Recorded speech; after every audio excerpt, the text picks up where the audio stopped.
सभी जो फेसबुक मित्र हैं, सभी साथियों से निवेदन है कि आप ज़्यादा से ज़्यादा संख्या में जुड़ें।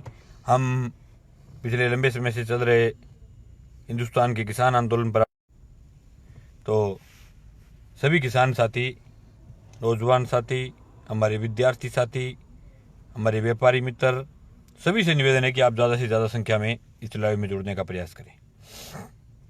साथियों, मैं आपके बीच में शाहजहाँपुर बॉर्डर से आपके बीच में बोल रहा हूँ।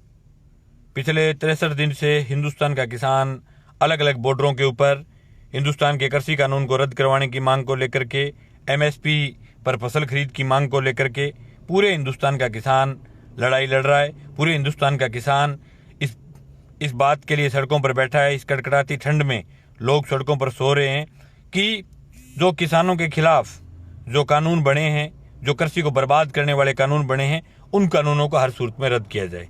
साथियों, ये आंदोलन पिछले 7 महीने से अलग अलग तरीके से टोल नाकों के ऊपर लोगों का धरना, रिलायंस के मॉल्स पर धरने, अलग अलग प्रकार से अलग अलग तरीके से शुरू हुआ। लेकिन हिंदुस्तान के अंदर इस आंदोलन की शुरुआत पंजाब के साथ साथ हरियाणा में पीपली में हुई, लाठीचार्ज के साथ। आपको याद होगा कि पीपली के लाठीचार्ज के बाद पूरे हिंदुस्तान का किसान इस आंदोलन के अंदर कूदा था और पूरे हिंदुस्तान के किसान के अंदर इस आंदोलन के लिए उबाल आया था, गुस्सा आया था। लेकिन साथियों, जो 62 दिन से जो हिंदुस्तान का किसान बहुत ही शांतिपूर्ण ढंग से, बहुत ही गजब तरीके से, बहुत ही अनुशासित तरीके से जिस आंदोलन को लड़ रहा था, जिसमें लाखों लोग थे, पूरे हिंदुस्तान में कहीं भी पत्ता नहीं हिला, कहीं भी कोई गाड़ियों के कांच नहीं तोड़े गए, कहीं कोई बदतमीजी नहीं हुई, किसी पुलिस वाले के साथ कोई झगड़ा नहीं हुआ। लेकिन 62 दिनों के दौरान पूरे हिंदुस्तान में 100 रुपए की सरकारी संपत्ति का नुकसान नहीं हुआ। उसी दौरान आपको सबको पता है कि 26 तारीख को हमारे हिंदुस्तान के गौरव गणतंत्र दिवस के दिन लाल किले के अंदर एक घटना हुई। उस घटना के बाद इस आंदोलन को एक अलग रूप दिया गया। हालांकि आप तमाम लोगों को ये समझने की जरूरत है, हमारे बहुत सारे ऐसे मित्र जो गुमराह है, मैं उनको समझाना चाहता हूं। जो लोग किसी राजनीतिक पार्टी के साथ जुड़े हुए हैं, किसी राजनीतिक पार्टी के लिए काम करते हैं, किसी राजनीतिक पार्टी के आईटी सेल में काम करते हैं, तो उनको समझाने की न तो मैं जरूर समझता हूं, न मैं उनको समझाता हूं, न मेरा उनसे कोई लेना देना है, और न मैं चाहता कि ऐसे लोगों को हम समझाएं, क्योंकि वो लोग रिमोट कंट्रोल की तरह होते हैं, वो अपनी पार्टी के लिए काम करते हैं। लेकिन जो किसानों को जो गुमराह करने का प्रयास किया गया, उनको समझाने के लिए, उनके बीच में मेरा पक्ष रखने के लिए, बातचीत रखने के लिए आपके बीच में लाइव आया हूं। साथियों, 26 तारीख को गणतंत्र दिवस की परेड थी। चारों बॉर्डरों पर अलग अलग दिल्ली पुलिस के द्वारा रूट दिए गए थे कि हिंदुस्तान का अलग अलग बॉर्डरों से किसान इस रूट से दिल्ली के अंदर घुसेगा, इस रूट से वापस निकलेगा और वापस उसी बॉर्डर पर जाकर के उसी प्रकार से बैठेगा।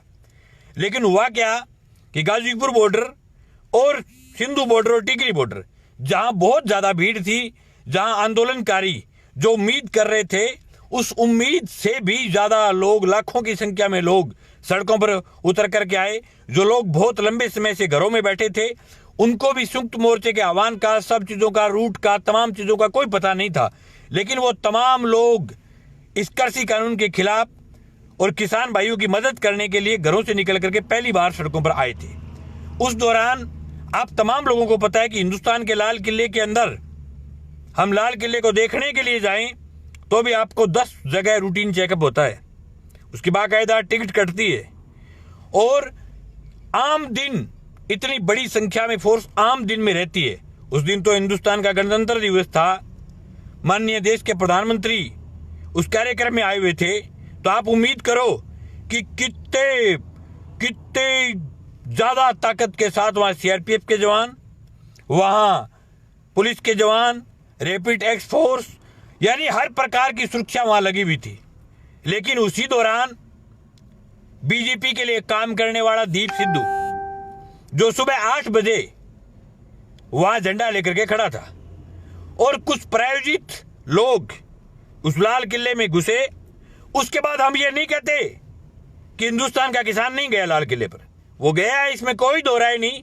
लाल किला किसी की सरकार की, किसी की बीजेपी पार्टी की जागीर नहीं है, ये हिंदुस्तान का लाल किला है। उसके ऊपर तमाम लोग गए, क्योंकि जब लोगों के बीच अफवाहें फैलाई गई, गांव से आए हुए लोग थे और जब पुलिस ने लगातार रूटों को डाइवर्ट करने का प्रयास किया, उस दौरान गुस्से के अंदर हिंदुस्तान का किसान लाल किले पर गया और लाल किले के ऊपर जाने के बाद हिंदुस्तान का किसान तब तक गया तब तक जो आरएसएस और बीजेपी जिनके साथ नरेंद्र मोदी के साथ जिनकी फोटो हैं, जिनकी अमित शाह के साथ फोटो है, जो सनी देओल एमपी के लिए काम करता है, उन सब की फोटो में लगातार वायरल हुई है। और वायरल होने के बाद भगत जो बिलों से बाहर मुंह निकाला था, जिनका सूंड बाहर निकाल के जो आए थे, वो पिछले 2 दिन में वापस घुस गए। अब तिरंगे का जिक्र नहीं कर रहे हैं, क्योंकि उनको तो लग गया कि तिरंगा तो वहां पहले से ही लगा हुआ था और तिरंगा अपनी जगह फहरा रहा था। और दूसरा जो झंडा लगाया वो इनके भगत ने खुद ने स्वीकार कर लिया कि मैंने लगाया। हालांकि वो भी बहुत ही सम्माननीय झंडा है, इसमें कोई दो राय नहीं कि निशान साहब अपनी जगह गुरुद्वारे पर अपनी तमाम जगह लगाए। निशान साहब एकता का, संघर्ष का, वीरता का प्रतीक है। और तमाम जो दुखी आदमी है, जो भूखा है, जो बेबस है, उन तमाम लोगों को निशान साहब के झंडे के नीचे सबसे ऊंचा लगता है गुरुद्वारे पर, उसके नीचे आए हुए हर आदमी की मदद की जाती है। लेकिन उस झंडे को लाल किले पर अगर लगा करके जिस प्रकार से आरएसएस के लोगों ने, ये निशान साहब जी का नहीं था, जो खालिस्तान का झंडा था, लेकिन उसके बाद जिस प्रकार से हमारे किसान भाई, हमारे किसानों के बेटे जिस ताकत के साथ लगे हुए लेकर के, उन्होंने कहा कि मोदी के सर के ऊपर भी ये निशान साहब का झंडा लगा हुआ, एक टोपी लगा करके वो अमृतसर के गुरुद्वारे में जा रहे थे, उस दौरान उसी प्रकार का उनके सर के ऊपर लगा हुआ था। साथियों, आपको समझने की जरूरत है, ये आंदोलन को तोड़ने वाले ताकतों का काम था। उसके बाद निश्चित रूप से एक दिन पूरे हिंदुस्तान के किसान में थोड़ी नर्वसता आई।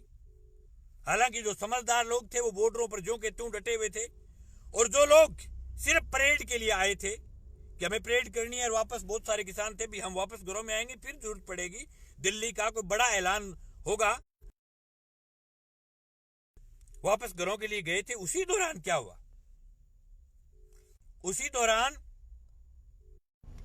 रैपिड एक्शन फोर्स को लगाया गया, पुलिस की ताकत बढ़ाई गई और आरएसएस और बीजेपी के जो गुंडे थे उनको लगाए गए कि आप देशभक्त बनकर के जाओ और लोगों को डराओ और जाकर के कहो कि असली देशभक्त हम हैं, ये जो बैठे हैं वो तमाम लोग गद्दार है।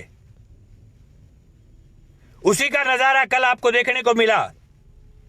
गाजीपुर बॉर्डर के ऊपर हमारे हिंदुस्तान के महान किसान नेता, जिनके होके की गड़गड़ाहट से दिल्ली की ताकतें हिल जाया करती थी, जब वो दिल्ली की तरफ से कूच का ऐलान करते थे, जब अपने गांव से, तो देश का प्रधानमंत्री, देश के तमाम नेता अलर्ट होकर के सामने आकर के बातचीत करने के लिए आ जाया करते थे। उसके बेटे को आतंकवादी कहने का प्रयास किया। वहां जो बैठे हुए तमाम किसान थे उनको आतंकवादी कह करके नारे लगाए गए। किसने लगाए? किसान नहीं आया वहां, एक ही किसान नहीं आया। बीजेपी का एक एमएलए था, वो अपने 50 गुंडे लेकर के वहां आया। इसी प्रकार से अलग अलग बॉर्डरों पर ड्रामे इन्होंने शुरू किए। लेकिन मैं सैल्यूट करूंगा हिंदुस्तान के तमाम किसानों को, जिस प्रकार से हमारे साथी राकेश टिकैत ने जो भावुक अपील की, उस भावुक अपील के बाद पूरा हिंदुस्तान फिर खड़ा हो गया। और आज मुझे खुशी है कि आंदोलन जीत की ओर जा रहा है। जो भगत इस बात से खुश थे कि हमें मौका मिल गया, जब भी हिंदुस्तान में कोई आंदोलन हुआ, इन्होंने हर जगह तिरंगे को यूज में लेकर के आंदोलन को तोड़ने का प्रयास किया। लेकिन इस बार इनकी ताकत नहीं है कि तिरंगे का नाम लेकर के हिंदुस्तान के किसान को बदनाम कर सके, क्योंकि इस तिरंगे को आरएसएस और बीजेपी ने नहीं सींचा। इस तिरंगे को हिंदुस्तान के किसान ने सींचा है। इस तिरंगे के लिए हिंदुस्तान के किसान ने जान दी है। और जो लोग अब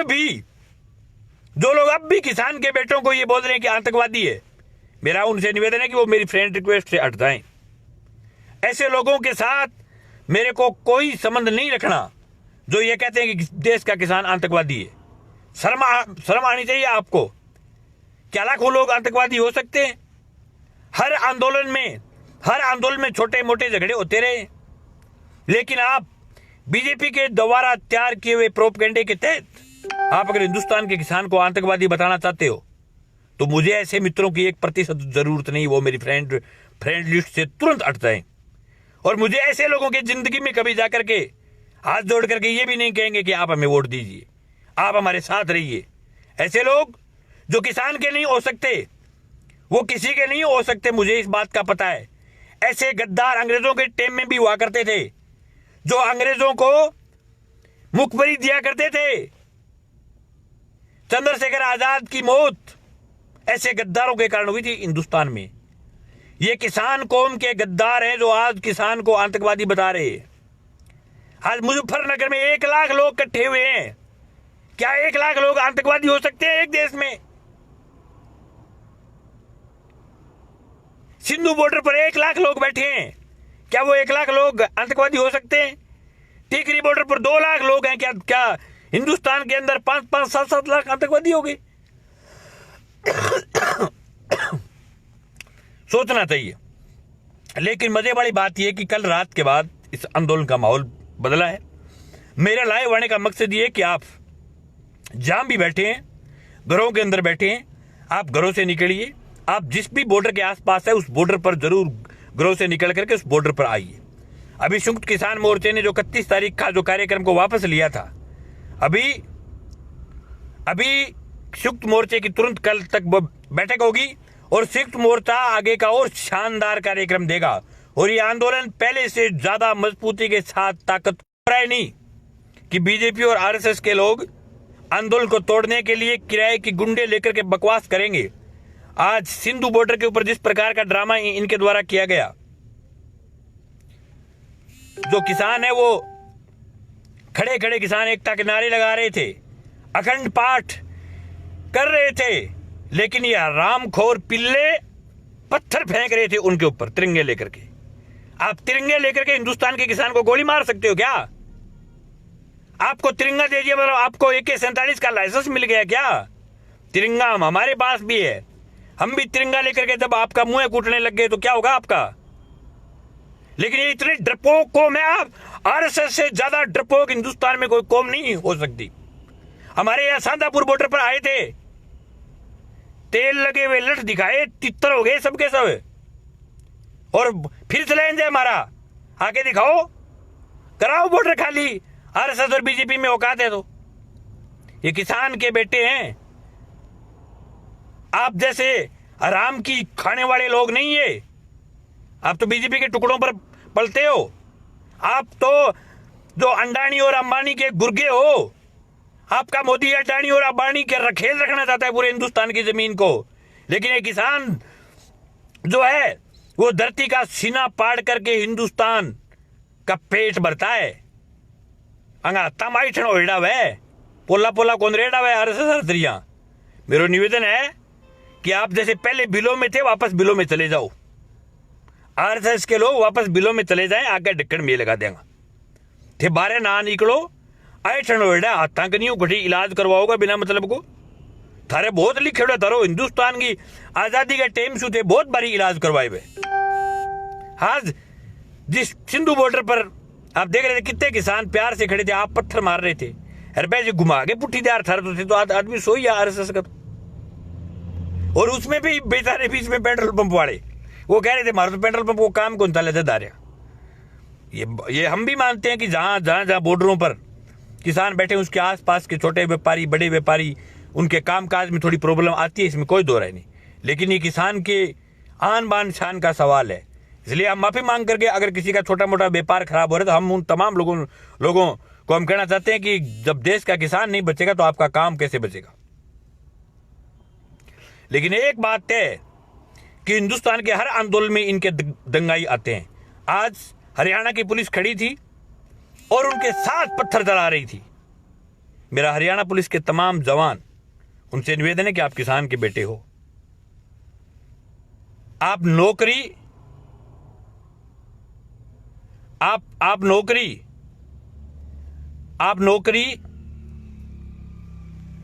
नौकरी करो, इज्जत से करो।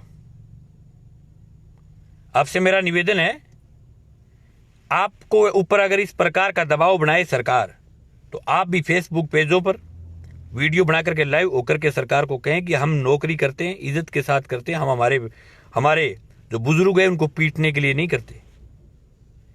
बादरा में एक कोई आईडी है, वो बकवास कर रहा है, उसकी औकात नहीं। अपनी माँ का अगर असली जन्म लिया है तेने तो खुद के नाम से आईडी बना।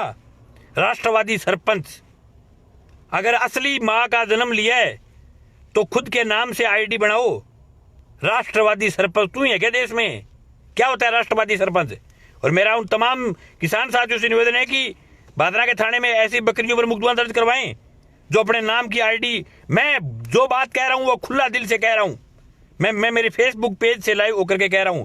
ये मंगेश चौधरी बोल रहा है, मंगेश चौधरी की फेसबुक आईडी बोल रही है। आपकी तरह हम झूठी फेसबुक पर फर्जी आईडियों से बकवास नहीं करते। और जो गालियां बकते हो, हमें इनसे गंदी गंदी गालियां निकालनी आती है, लेकिन हम सभ्य किसान परिवार से आते हैं। हमने आपको दलाल जरूर कहा है, हमने आपको गुर्गा कहा है, हमने आपको जो देखिए पूंजीपतियों के लिए काम करने वाले पूंजीपतियों के लिए रखेल कहा है आपको। आप हो रखेल, इसमें कोई दो राय नहीं। लेकिन हम किसी के परिवार के बारे में, किसी के घर के बारे में और किसी भी नेता के लिए हम ओछे शब्दों का यूज नहीं करते। आपकी ये नस्ल बताती है कि आप सिर्फ फेसबुक पर बकवास कर सकते हो, इसके अलावा आपकी कोई औकात नहीं है। अगर असली औकात है तो मेरे को फेसबुक लाइव बंद करने के बाद फोन करके बता देना कि मैं फलाना आदमी बोल रहा हूं, और फिर तुम गाली बक के दिखा देना। सब लोग जानते हैं मंगेश चौधरी किसान है, किसान के तरीके से जीते हैं। लेकिन अगर कोई आन शान का सवाल आए तो आप ये मत समझ लेना कि हम एनी टाइम आपके लिए हाथादौड़ी करते रहेंगे। हम थोड़ी क्रांति भी करते हैं। आपको सब पता है क्रांति कैसे होती है। इलाज करवाओगे बगैर मतलब का, फिर कहो फेसबुक पर आप डायरेक्टली धमकी दे रहे हो। हम किसान के घर की रोटी खाने वाले लोग हैं, गुस्सा आता है, गुस्सा आना जायज है। क्योंकि आप अगर फर्जी आइडियो से, झूठी बातों से बकवास करोगे तो आपको अगर कोई बात कहनी है लोकतंत्र में, आप कहिए। आपको पक्ष रखना है, पक्ष रखिए, आप बहस कीजिए। हम हर बहस करने के लिए तैयार है। मैं जब भी फेसबुक पर लाइव आता हूं, मैं सभी साथियों के सवाल देखता हूं। जिनका सभ्य सवाल किया हुआ होता है, मैं उसके सभ्य सवाल का सभ्य उत्तर भी देता हूं। ये किसान आंदोलन आप जैसे लोगों से खत्म नहीं होगा। आप कितना ही जोर लगा लो, ये हिंदुस्तान का किसान है, ये लड़ेगा, जीतेगा। और मैं सैल्यूट करूंगा कि आपकी बकवासों से ये हिंदुस्तान का किसान आंदोलन आगे बढ़ रहा है। कल अगर ये एबीपी न्यूज वाली और ये आज तक न्यूज वाले और अगर जी न्यूज वाले बकवास नहीं दिखाते कि अब 5 मिनट के बाद में राकेश टिकैत को यहां से उठा देंगे, ये लठ बजाओ, बीजेपी वाले गुर्गे आकर के कह रहे थे लठ बजाओ, यूपी पुलिस तुम लठ बजाओ, पोल है कि लठ बजाओ? तेन बाण कौन ला दे? यूपी पुलिस ने लठ बजाओ, बजाया कौन लठ है? लठ बजाओ, लठ बजाओ। और इतना फर्जी है, बिना पुलिस खड़ी पग कौन रखा है? पुलिस होएगी नहीं जैसा अब भाई आपकी राजस्थान में सरकार दूसरी पार्टी की, अठा के कौन नाम ही कौन ले लठ बजाओ, 98 विरोध थाराबाद सी लठ। आप किसान की शांति का इम्तिहान मत लीजिए। ये हिंदुस्तान की सरदार कौम, जिस पर आप और आरएसएस के गुंडों ने जो पत्थर फेंके हैं, ये जिंदगी भर याद रखे जाएंगे। वहां बाकी अगर कोई कौम होती तो आपका इलाज करती। उन्होंने इसलिए नहीं किया कि वो बेचारे जिन्होंने हिंदुस्तान की आजादी के लिए अपना सब कुछ त्याग कर दिया, वो सरदार जिनका नाम हिंदुस्तान के अंदर हम फख्र से लेते हैं, जिन लोगों ने आजादी की लड़ाई के अंदर अपने घर परिवार सब कुछ त्याग करके शुरुआत करने वाले लोग हैं सरदार। और आज भी देश की सीमाओं पर सबसे ज्यादा शहीद होने वाले लोग हैं। और आप उस कौम को आतंकवादी कह रहे हो, खालिस्तानी कह रहे हो, शर्म करो। वो तो वो लोग हैं जिनके ऊपर बेचारों पर पहले से इल्जाम लगातार लग रहे हैं। उनका झंडा लगने के कारण निशान साहब का वो बेचारों ने कुछ नहीं कहा। बाकी आज गाजीपुर बॉर्डर पर पत्थर फेंक के देखते, टीकरी पर फेंक के देखो, हरियाणा गया हुआ किसान है, पत्थर एक ही लगा करके देख लेना, पता चल जाएगा।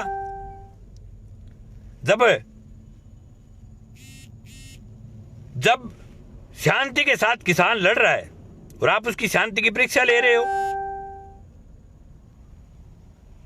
आप उनकी शांति की परीक्षा मत लो। आपसे निवेदन है कि आप अगर किसानों के पक्ष में नहीं हो तो आप मत रहिए किसानों के पक्ष में, लेकिन आप डिबेट कीजिए, डिबेट मुद्दा आधारित कीजिए। मुद्दा आधारित आप अगर डिबेट करेंगे तो हम डिबेट करने के लिए तैयार हैं। ये हिंदुस्तान के किसान का आंदोलन है, निश्चित रूप से हिंदुस्तान के किसान का आंदोलन जीतेगा, इसमें कोई दो राय नहीं।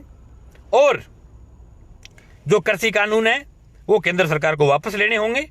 और मेरा निवेदन है कि आप जो घरों में बैठे हुए लोग हैं, चाहे वो राजस्थान के लोग हैं, हरियाणा को मैं सैल्यूट करूंगा, क्योंकि हरियाणा जिस ताकत के साथ रात को बढ़ा उसने पूरे हिंदुस्तान के आंदोलन की शुरुआत पंजाब ने की थी, इसमें कोई दो राय नहीं। लेकिन पंजाब के बाद में हरियाणा उनके साथ आया। लेकिन जिस प्रकार की नर्वसता 26 के आंदोलन के बाद किसान में आई थी, इस बात को लेकर के नहीं आई कि कोई आरएसएस और बीजेपी के बकवास करने से आ गई। इस बात के कारण नर्वसता थी कि हम 62 दिन से शांतिपूर्ण तरीके से लड़ रहे थे, हमने कुछ नहीं किया, फिर भी हमारा आंदोलन बदनाम क्यों हो गया, इस बात को लेकर के नर्वस थे। लेकिन कल रात को जिस प्रकार से हरियाणा के किसान ने जो जोश पूरे देश के किसान को दिया, वास्तव में हरियाणा को सबको सैल्यूट। अभी आज 16 जिलों के अंदर हरियाणा में नेट बंद किया है। हो सकता है वहां किसी प्रकार का दमन हो, लेकिन मुझे हरियाणा के लोगों पर विश्वास है कि हरियाणा लड़ने वाला स्टेट है, वो दमनों से दबता नहीं। जिस टूल नाके पर बीजेपी के लोगों ने बकवास की, वहां भी तुरंत इलाज किया। टूल नाके पर वापस लोग बैठे हैं, बहुत ही ताकत के साथ, मजबूती के साथ हरियाणा ने उनके जो मतलब छोटे भाई की भूमिका थी, उस भूमिका के अंदर वो बड़े भाई की भूमिका में आए हैं। और यूपी ने जो कल के बाद जो किया है उसका रिजल्ट तो अभी आना बाकी है। आज मुजफ्फरनगर में 1 लाख लोगों की आम सभा हुई है। 1 लाख किसानों ने तय किया है कि हम जाएंगे गाजीपुर बॉर्डर, हम जाएंगे जो भी कमजोर होगी उस बॉर्डर पर, और हम लड़ेंगे निश्चित रूप से। और ये तय करके आए हैं कि चाहे जो योगी की सरकार पानी काटे, चाहे लाइट काटे, चाहे हमें लाइट उत्पन्न करनी पड़े, हम पानी से, हम लाइट काटने से बॉर्डरें छोड़ करके नहीं जाएंगे। मैं उन तमाम लोगों को सैल्यूट करना चाहूंगा, यूपी और जो भी लोग इस आंदोलन के अंदर समर्थन करने के लिए आए हैं। मैं एक राजनीतिक पार्टी की बात नहीं करता। जो भी लोग इस आंदोलन को मदद कर रहे हैं, हरियाणा के भाई अभय सिंह चौटाला जो देश के पहले एमएलए हैं, जिन्होंने इस आंदोलन के समर्थन में अपना इस्तीफा सौंपा है, वास्तव में हम उस साथी को सैल्यूट करते हैं, हम उस साथी को धन्यवाद ज्ञापित करते हैं। पूरे हिंदुस्तान का किसान उसको सैल्यूट करता है, इस बात के लिए सैल्यूट करते हैं कि उन्होंने हिम्मत दिखाई है, उन्होंने शुरुआत की है।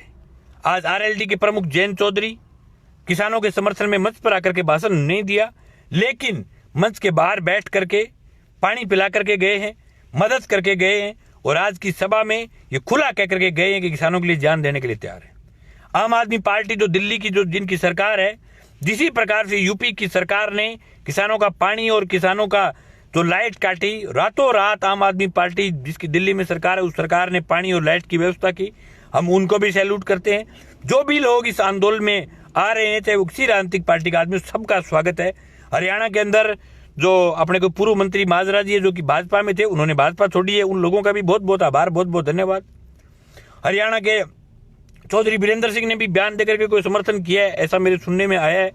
अगर उन्होंने किया है तो उनके लिए भी हमारा सैल्यूट बनता है। वो तमाम लोग जो आंदोलन में हमारे साथ आ रहे हैं, हिंदुस्तान धन्यवाद ज्ञापित करते हैं। हम उन तमाम लोगों को सैल्यूट करना चाहते हैं। साथियों, आप जितने साथी जुड़े हुए, सबसे मेरा निवेदन है कि इस बात को आप ग्रुपों में शेयर करें, ज्यादा से ज्यादा लोगों तक पहुंचाएं। और राजस्थान के किसान से मेरा निवेदन है कि हनुमानगढ़ और गंगानगर जिले का किसान निश्चित रूप से मजबूती के साथ लड़ रहा है, लेकिन बाकी पूरा जो राजस्थान है, उनसे मेरा निवेदन है कि आप महाराणा प्रताप की धरती के लोग हो, आप उठ खड़े हो। और आप अगर उठ गए तो मेरा मानना यह है कि जब यूपी, जब हरियाणा, पंजाब और फिर राजस्थान अगर इस ताकत के साथ उठ गया, तो मेरा मानना है कि निश्चित रूप से देश की केंद्र सरकार को हारना पड़ेगा। और जो लोग तिरंगे की बात करते हैं, उन तिरंगे वालों को भी मुंह तोड़ जवाब देगा। आप तिरंगे लेकर के आइए और आप गाते हुए आइए कि तिरंगे की रक्षा कौन करेगा, किसान करेगा, किसान करेगा। अब तिरंगे की बात चल पड़ी तो मेरी को एक बात और याद आ गई। माननीय मोदी जी भी थोड़े दिनों पहले योग दिवस के ऊपर तिरंगे से मुंह का पसीना पूछ रहे थे। उनको तो आपने कभी नहीं कहा ये गद्दार है। एक बार कह देते भगत है, उनके खिलाफ एक प्रदर्शन कर देते आप। आपने आज तक नहीं किया। नागपुर के अंदर आज तक इन्होंने कभी तिरंगा झंडा नहीं फहराया। आपने आज तक एक सवाल नहीं किया। इन्होंने एक कोई कोर्ट थी उसके ऊपर भगवा झंडा फहरा दिया। आपने आज तक सवाल नहीं किया। इनको तिरंगे से कब से प्यार हो गया? तिरंगे के लिए जान देने वाले लोग वो हिंदुस्तान की किसान कौम, सरदार कौम थी, या हिंदुस्तान का किसान था या सरदार थे। और आप अगर सरदारों के खिलाफ बीजेपी के लोग ये जो कर रहे हैं, ये देश की बहुत लड़ाकू कौम है, बहुत बहादुर कौम है। भगत सिंह, करतार सिंह सराभा, अजीत सिंह जैसे लोग सरदारों ने पैदा किए। जिन लोगों ने सीने पर गोलियां खाई है 23 साल की उम्र में, हंसते हंसते फांसी के फंदे पर चूम गए तिरंगे के लिए, आप उनको तिरंगे की कीमत सिखा रहे हो। आपको क्या पता? आपको क्या पता तिरंगे की कीमत क्या होती है? तिरंगे की कीमत किसान जानता है, किसान का बेटा जानता है, सरदार भी जानता है, जो लोग इस आंदोलन में जुड़े हुए सब लोग जानते हैं। और ये जो हर आंदोलन में आप जो तिरंगे के अपमान का सवाल जो लेकर के आने लग गए, जो नकाबपोश जो आपके गुंडे आने लग गए, ये आपकी मौत है। लेकिन एक मेरा उन तमाम गुंडों से निवेदन है कि भाइयों रोंग नंबर ना डायल कर ली थी। आज ताई थारा पत्थर फेंकेड़ा है और दूसरे आंदोलन हम जाता की वो किसाना को आंदोलन है। तंग बहुत कसुता ठंडा हुआ, बहुत कारकरेडी हुए खेत के माँ कसुत्तो काम हुआ किसाना को। सीध में आ जाऊगा, कोई बात नहीं खराब हो जाएगी बिना मतलब की, फिर देखोगा लाइव के माँ मैंने बात कह दी। हालांकि मैं तो कह रही हूँ इन कोई वायरल करना होता तो कर दी होते। अगर कोई आरएसएस कार बीजेपी का कोई पिल्ला अगर किसानों को आतंकवादी कहते हुए मिल गया तो किसान इलाज कर देंगे भाई। सगला किसान मारो कहना को उनको माने छोड़ दो कई जगह छुटाओ भी हमें। देखिए बॉर्डर पर मैं बैठी हूँ, शांतापुर बॉर्डर, इन पर भी काल धरनो लगायो मुर्दाबाद कई जना करो। आज 1 घंटा बाद में तितर हो गया। जब मेरे को इले पास हो थोड़ा इलाज करना हो, कार्यक्रम बनाया उनका थोड़ा ठीक करो तो तितर हो गया। बहुत डरपोक समान है। सिर्फ आज गाजीपुर बॉर्डर पर पत्थर पे भी बेचारा सरदारा छाती तान के खड़ रहे कि खाया बोले कितना पत्थर मार लियो, हम अपनी जगह से नहीं लेंगे भाई। जे सामने चाल जा नहीं तो ढूंढे कौन लद है। बहुत ही कोदा डरका लांगो विधायक भाज गयो बड़ू गाजीपुर बॉर्डर, थोड़ा सा लोग आ तो भी भाज गयो। बहुत डरपोक गड़ूंगो भाई कि आन तो सिर्फ क्योंकि झूठ के पैर नहीं होते हैं, झूठ के पैर नहीं होते। अगर सच्चा आदमी तो वो खड़ा रह सकता है, सच्चा अकेला आदमी लड़ सकता है, वो मर सकता है, वो मर भी सकता है। अगर हम पुलिस की लाठी से मरे, अगर हमारे सिर में खून निकले तो हम कोई डरपोक नहीं है। हम सरकारी तंत्र के खिलाफ लड़ते हुए सिर में खून आ जाए तो कोई बुरी बात नहीं। कई लोग जगह फेसबुक पर कह रहे आज क्या छो इलाज करो, रात का टिकट को इलाज कर दो, कूट दो। पुलिस वालों को कह रहे थे कोई आम आदमी आरएसएस और बीजेपी का आदमी नहीं पीट सकता, पुलिस पीटेगी तो हम मजबूती के साथ लड़ेंगे, इसमें कोई दो राय नहीं। लेकिन पुलिस से पीटने वाला कायर नहीं होता, हर रोने वाला इंसान भी कायर नहीं होता। उनके जो आंसू थे वो अपने किसानों के प्रति प्रेम था। उनको दुख हो रहा था कि अगर मेरी गिरफ्तारी हो गई तो पीछे से मेरे किसानों पर जुल्म होगा, इसलिए उन्होंने कहा था कि मर सकता हूं लेकिन सरेंडर नहीं करूंगा और उसके पानी पीऊंगा। और गांव से लोग पानी और छाछ लेकर के आए।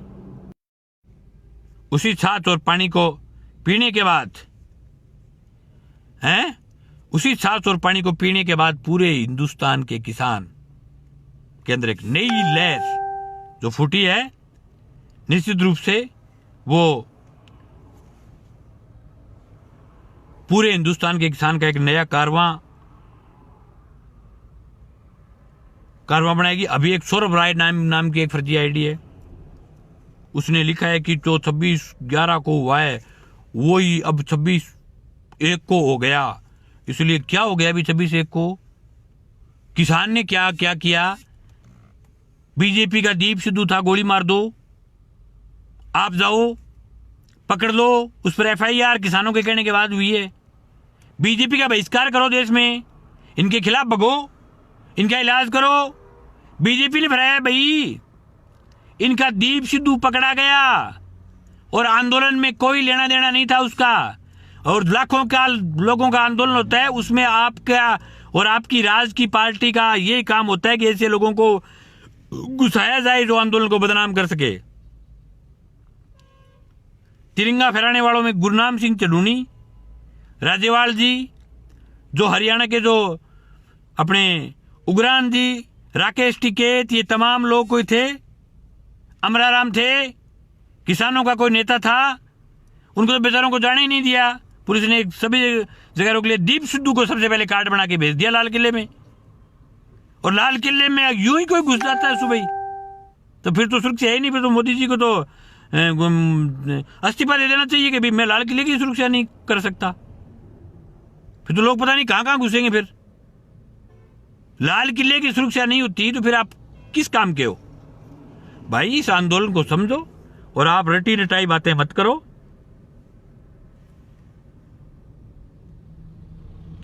रटी रटाई बातें मत करो। इसलिए मेरा निवेदन है,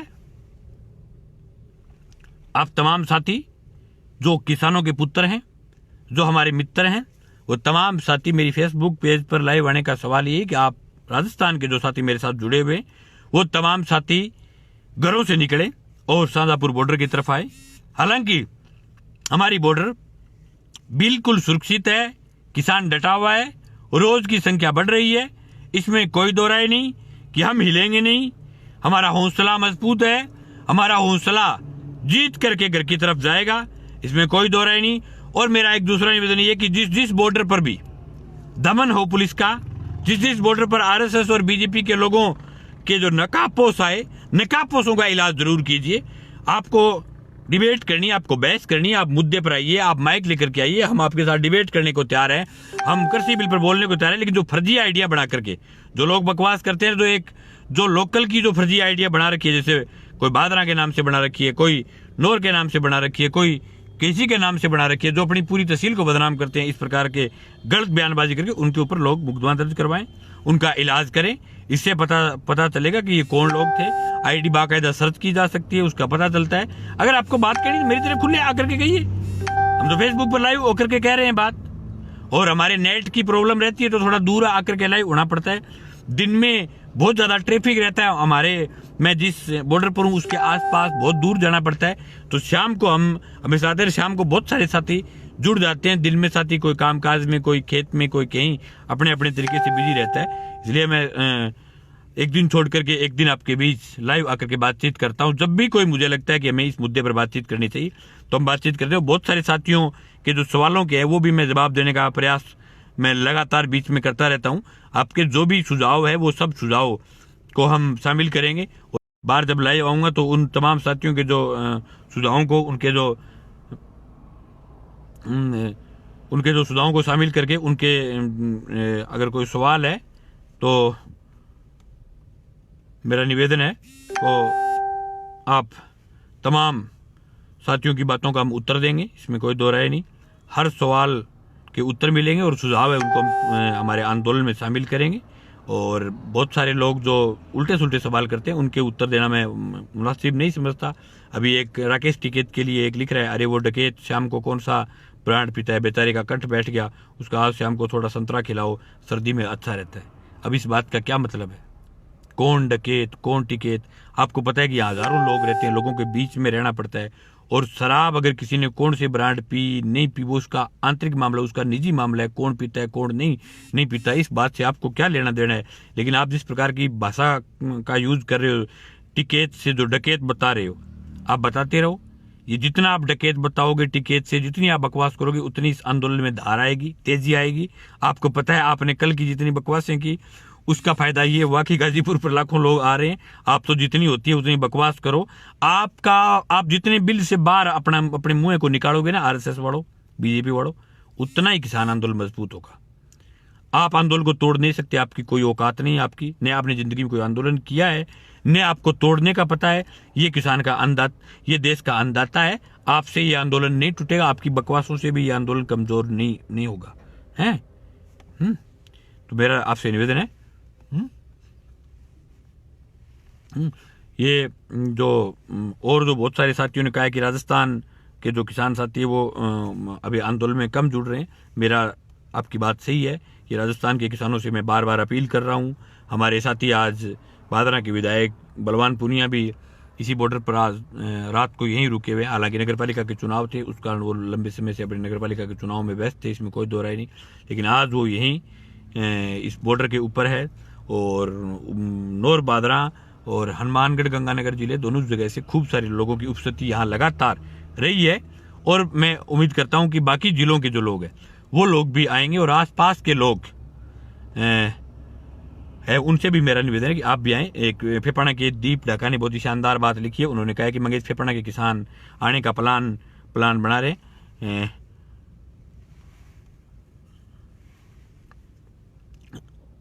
आपको मंगेश फेफाना के किसान आने का प्लान बनाए, आपके पास के किसान आए तो उनके साथ मिलके आ जाएंगे। आपको जानकारी है तो बताना। बिल्कुल, मैं आपको कल सुबह अलग अलग जगह से साथी पद्मपुरा से साथी राजेश जो कल के गांव गए हुए हैं वो भी वापस आने वाले हैं, और हमारे कानसर के साथी गए हुए हैं वो भी वापस आने वाले हैं।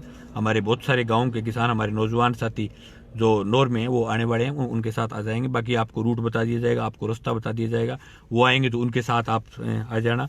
आने के लिए रूट में आपको कोई प्रॉब्लम नहीं है। सब जगह आपको रूट की सब सुविधा, या रहने की सब सुविधाओं में भी कोई प्रॉब्लम नहीं है। या टेंट लगे हुए हैं, ट्रैक्टर लेकर के आएंगे तो और भी बढ़िया रहेगा, तो उसमें हम आपकी मदद करेंगे, इसमें कोई दो राय नहीं। और हमारे एक साथी कह रहे हैं कि फालतू लोगों से बात मत सुनो, इनका यही काम है गुलामी करने का। साथियों, हम फालतू लोगों की बात नहीं सुनते, लेकिन जिस प्रकार की परिस्थितियां पिछले 26 तारीख के बाद में बनी, तब से मैंने 2 बार लाइव होकर के किसानों के साथ बातचीत की। उससे पहले मैं पूरे आंदोलन 62 दिनों के आंदोलन के दौरान मैं सिर्फ 3 बार लाइव हुआ हूँ। पूरे 62 दिनों के आंदोलन के दौरान मैं सिर्फ 3 बार लाइव होकर के मैंने बातचीत की है। उसमें से 2 बार बातचीत मैंने 26 तारीख के बाद मैंने की। जिस प्रकार का माहौल पूरे हिंदुस्तान के अंदर बना है, तो मुंह तोड़ जवाब देने के लिए संयुक्त मोर्चे का आदेश है कि जो किसानों के बीच में रहने वाले लोग हैं वो उनका फेसबुक के माध्यम से, अपने ट्विटर के माध्यम से, अपने व्हाट्सएप के माध्यम से, सोशल मीडिया के माध्यम से, क्योंकि जिस प्रकार से हिंदुस्तान के 3 मीडिया कर्मी जो चैनल है वो पूरे बिक चुके हैं, इसमें कोई दो राय नहीं। आज तक, एबीपी न्यूज़ और जो जी न्यूज़, इन तीनों चैनलों पर जिस प्रकार से बकवास दिखाई जाती है, उसका उत्तर देने के लिए किसान के पास इतनी बड़ी कोई ताकत नहीं कि वो हिंदुस्तान के चैनलों को खरीद के, वो तो मोदी के परमानेंटली खरीदे हुए। तो हमारे पास ये सोशल मीडिया है जिसके माध्यम से हम किसानों को उत्तर दे सकते हैं, किसानों की भावनाओं को समझ सकते हैं, उनसे बातचीत कर सकते हैं। बाकी साथी लिख रहे हैं कि मीडिया कर्मियों को दूर रखा जाए, जो गलत बताते हैं। बिल्कुल, लगातार जी न्यूज़ को किसान आंदोलन में नहीं घुसने दिया, यही उसके अंदर गुस्सा था। लेकिन कल जिस प्रकार से उस बॉर्डर पर पुलिस की पहरेदारी में वो आकर के उन्होंने कवरेज की, इसमें कोई दो राय नहीं। और पहरेदारी में कवरेज कर सकता है, हम तो कोई चोर नहीं। वो आकर के कोई कवरेज करे तो वो अपने तरीके से कुछ भी करे, वो जाने, उनका काम जाने। लेकिन वो सुर बहुत जल्दी बदलते हैं। मैं आपको बता रहा हूँ, जिस दिन कल उसी बॉर्डर के लिए ये वो कह रहे थे कि राकेश टिकैत ये है, राकेश टिकैत यहाँ से भग जाएगा, उसकी ताकत नहीं है, फलाना, लोग रुकेंगे नहीं, लोग बचे ही नहीं, टेंट खाली हो चुके हैं, टेंट उखड़ने शुरू हो गए, बीजेपी ने दबाव बना लिया। और वही आज सुबह लिख रहे थे राकेश टिकैत ने पलटा माहौल। और इतने फर्जी है वो, उनका कोई मतलब, वो जिस प्रकार के टुकड़े उनको मिलते हैं उस प्रकार से बोलते हैं। और परिस्थितियां जब पूरे हिंदुस्तान की चेंज होगी तब उनको लगेगा कि टुकड़े वाले जो है वो फैल हो रहे हैं, तो फिर उस समय वो पूरा पलटी भी मार लेंगे। तो भाई साहब, राउसर में भी मीटिंग करवा कर दिल्ली कूच के लिए, बिल्कुल अगर मेरी जरूरत पड़ेगी तो मैं भी राउसर में आपके बीच कोई मीटिंग रखोगे तो मैं आने के लिए तैयार हूँ। जिस प्रकार की हमारी कोई भी किसानों के बीच रहने वाले लगातार हम साथी हैं, कोई भी हमारे किसी भी प्रकार की हमारी मदद की जरूरत पड़े, हम आंदोलन के अंदर मदद करने के लिए तैयार हैं। दूसरी बात, एक साथी कह रहे हैं कि वहाँ लगातार लंगर चल रहा है फलाना। साथियों, मैं आपको जानकारी के तौर पर बता दूं, मैंने फोटोएं भी आपके बीच शेयर की थी। हमारी खुद की ट्रैक्टर ट्रालियां आई हुई है, हम खुद कणक लेकर के आए। हमने लंगरों के अंदर 31 क्विंटल कणक हमने नौर मेरे क्षेत्र से, यानी हमने खुद ने कर के नहीं, हमारे 3 पंचायत समिति के डायरेक्टर, हमने तीनों ने 11-11 क्विंटल कणक करके हमने 31 क्विंटल कणक हमने दी है। उसके बावजूद हम खुद अपना आटा साथ लेकर गए और हमारा खाना हम खुद बनाते हैं डेली, सुबह शाम दोनों टाइम, और खुद बना करके अपने ट्रैक्टर में बैठ करके, अपनी ट्रॉली में बैठ करके हम अपना खाना खाते हैं। और बहुत सारा लंगर भी चलता है, हम सैल्यूट करते हैं। लंगर तो 571 साल से चलता आ रहा है। जब आंदोलन नहीं थे तब भी चलते थे लंगर, आज भी चलते हैं। अगर कोई बेचारा सीधा किसान है जिसके पास व्यवस्था नहीं है, जो साथ में बनाने की व्यवस्था नहीं है, वो लंगर में खाते हैं। लंगर भी हमारे हैं, ट्रैक्टर भी हमारे हैं। यहाँ आपको नहीं लगता कि ये अलग अलग परिवारों के लोग हैं। यहाँ जो लोग बैठे हैं वो आपस में इधर वाले की सब्जी इधर वाला ले लेता है, इधर वाले की रोटी इधर वाला ले लेता है। सब मिलजुल करके एकता के साथ जैसे भाई भाई रहते हैं, उस प्रकार से एकजुटता के साथ पूरे हिंदुस्तान का किसान बड़ा शिद्दत के साथ इस लड़ाई को लड़ रहा है। मेरा आप तमाम साथी जो जुड़े हैं उनसे निवेदन है कि आप इस कार्यक्रम को शेयर करें और ज़्यादा से ज़्यादा संख्या में घरों से जुड़ें। और आप जिस भी बॉर्डर के पास है आप उस बॉर्डर पर जाएं। आपका बहुत बहुत आभार, बहुत बहुत धन्यवाद। किसान एकता जिंदाबाद।